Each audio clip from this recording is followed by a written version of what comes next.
नमस्कार, मी डॉक्टर उल्का नीलावती नारायण शेवकर। आज जे पुस्तक घेऊन आले ते आहे डेबू विठ्ठल भिकाजी बाबा। महाराष्ट्रामध्ये गाडगे बाबा म्हटलं की सगळ्यांना माहिती आहे की ते दिवसभर ज्या गावात असेल त्याची आधी साफसफाई करायचे, चकाचक गाव करायचे आणि संध्याकाळी कीर्तन करायचे। कीर्तनाचा विषय असायचा काय, तर लोकांचं प्रबोधन। आणि मग प्रबोधनाचे विषय तरी काय, तर त्यांचं आरोग्य, ते जे नवस बोलायचे, त्यांच्या मनामध्ये देवाबद्दल, धर्माबद्दल जी भीती आहे ती सगळी काढणं। आणि इतक्या सहज सोप्या भाषेत ही कीर्तनं चालायची की त्याने प्रबोधनाची ही जी चळवळ होती महाराष्ट्रामध्ये ती खूप पुढं गेली। तर बाबांबद्दल नेहमी लहानपणापासून आदर होताच आणि मला खरं कुतूहल होतं की हे कसे लहानपणी असतील, कसे वाढले असतील, हे सगळे समाज प्रबोधन करण्यासाठीचे विचार आणि त्याला खतपाणी कोणी घातलं असेल, ते कसे वाढले असेल। आणि हे प्रश्न खूप म्हणजे वर्षांपासून माझ्या मनात होते। त्याची उत्तरं या कादंबरीतून मिळाली। लेखकाने खूप छान हे पुस्तक लिहिलं आहे, वाघसेनांचे त्याच्यासाठी खूप खूप आभार। या पुस्तकाच्या 4 आवृत्त्या झाल्या। पहिलं हे पुस्तक 1999, दुसरी आवृत्ती 2004ला, तिसरी आवृत्ती 2009ला, चौथी आवृत्ती 2013ला। अर्पण पत्रिका जी केलेली आहे त्याच्यात असं आहे, काकूमाय त्यांची आहे, माय माऊली जीवाची सावली, किती लाड करायची, कौतुक करायची। एक दिवस म्हणाली, एवढा गाडगेबाबांचा चित्रपट लिहिला आहेस, आता मला एक कादंबरी दे त्यावर। नाही म्हणायची कुणाची बिशात। अशा लेखनाचा काही अनुभव नाही, सराव नाही, हिंमत केली, पण तिनंच एकाएकी माया आवरली आणि आता मला डेबू भेटला। त्याचाच पुढे गाडगेबाबा झालेला, तो महारूप। त्याची पाळंमुळं ज्या मातीत रुजलेली, तिचा हा शोध मागोवा। काकूमाई असती तर, पुस्तक लिहिल्यानंतर त्यांना वाटलं ही काकूमाई असती तर उतू उतू गेली असती। आता उतू उतू जाणं म्हणजे काय, म्हणून भालचंद्र नेमाडे म्हणतात की मराठी वाङ्मयाचा अभ्यास हा देशीवादाच्या नयातून व्हायला पाहिजे। आता उतू उतू जाणं म्हणजे काय, तर दूध उतू जातं, कढी उतू जाते, तर पूर्ण मन भरून येणं कौतुकाने आणि उतू जाणं, तर अशी ही अर्पण पत्रिका आहे। या पुस्तकामध्ये लेखकाने काही चित्रंसुद्धा काढलेली आहेत आणि त्या कादंबरीसाठी आपण जे म्हणतो ॲप्रोप्रिएट ॲप्ट असं ते चित्र आहे। अफाट अशा दारिद्र्याचा कास्तकर धनी आहे, अज्ञानाच्या जात्यामधून त्यालाच भरडत कुणी आहे। ही एक बखर आहे, पूर्ण वाचत नाही मी।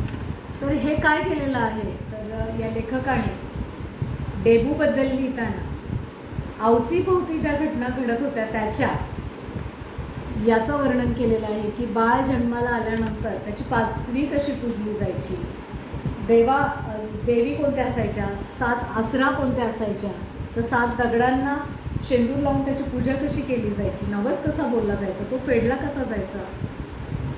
सर्पदंशाने जेव्हा त्याचं अगदी काय म्हणूयात आपण पेट आत्ताच्या भाषेत मरतं, तेव्हा त्याला काय वाटतं। त्याच्यानंतर बाटला जातो म्हणजे काय, म्हणजे आपल्या मित्राला आपण आपल्या घरातलं पाणी दिल्याने मी बाटतो म्हणजे कसं काय होतं नक्की। आणि मग बायकांमुळे पुरुषांच्या आध्यात्मिक साधनेत बाधा येते, तर बाई एवढी वाईट असू शकते का। असे या डेबूला छान छोटे छोटे प्रश्न पडले आणि याच्या विचारात तो अगदी रात्र जागायचा, दिवसभर तर तो घरात मदत करायचा, गुरंढोरं राखायची, शेळ्या हाकणे, मोठं झाल्यावर शेतीची कामं तो खूप करायचा, शारीरिक कष्ट करायचा। लग्नही झालं या डेबूचं, मुलंही झाली आणि अवतीभोवतीचं समाजाचं नुसतं राहत नव्हता, तो समाजाचं निरीक्षण करत होता आणि या सगळ्या रीतिरिवाजातून, जगण्याच्या पद्धतीतून त्याला प्रश्न पडत होते। आणि नुसते हे प्रश्न पडले नाही, तर त्याने त्याचा उत्तराच्या दिशेने त्याने पाऊल टाकलेलं आपल्याला दिसतं पुढच्या आयुष्यात। या कादंबरीचा जो कालावधी आहे तो डेबूच्या जन्मापासून तो डेबू बाहेर पडण्या इथपर्यंतच आहे। तर शेवटी लेखकाने अगदी खूप सुंदर लिहिले की त्याला काय प्रश्न पडले। समजा आपण जन्मालाच आलो नसतो, तर मग कोणाचं काय अडलं असतं। आपला बा गेला, माय आपण मामाच्या घरी आलो, त्यानं वागवलं, नाहीतरी कोण कुणाच्या आयुष्याला पुरते, कोणाच्या जीवाचा काय भरोसा। आपण माणसाच्या जन्मात आलो, गुरंढोरंही पैदा होतात, ते फक्त आपापल्यापुरतंच जगतात. एकमेकांच्या ते कामात पळत नाही, एकाचं सुखदुःख वाटून घेत नाही. माणसाचं तसं नाही. माणूस आपलं सुख वाटू शकतो, दुःख वाटून घेऊ शकतो. आपला संसार सुखाचा करता करता दुसऱ्याचाही करता येतो. ज्ञानोबा राय म्हणतात, अवघाची संसार सुखाचा करीन. आपला नाही म्हणत, महा नाही म्हणत, अवघाची म्हणतात. या 4 भिंतीतला संसार भक्कम झाला. जीव गुदमरते आता त्यात. बाहेरचा संसार केवढा मोठा आहे. आणि तो ठरवतो की आपण बाहेर पडूया. हे शेवटचं पान वाचताना मला अगदी राजपुत्र सिद्धार्थ आठवला, गौतम बुद्ध होण्यापूर्वीचा. आणि राजपुत्र सिद्धार्थ जसा बाहेर पडला तसाच हा छोटासा डेगू बाहेर पडला आणि पुढे त्याचे गाडगे बाबा गाडगे महाराज झालेले दिसतात आपल्याला. शेवटच्या ओळी खूप छान आहे. त्याच डोहात अवघ्या बेड्यात ओढून डेबूने उडी मारली, त्या प्रचंड जनसागराशी तो एकरूप एकजीव झाला.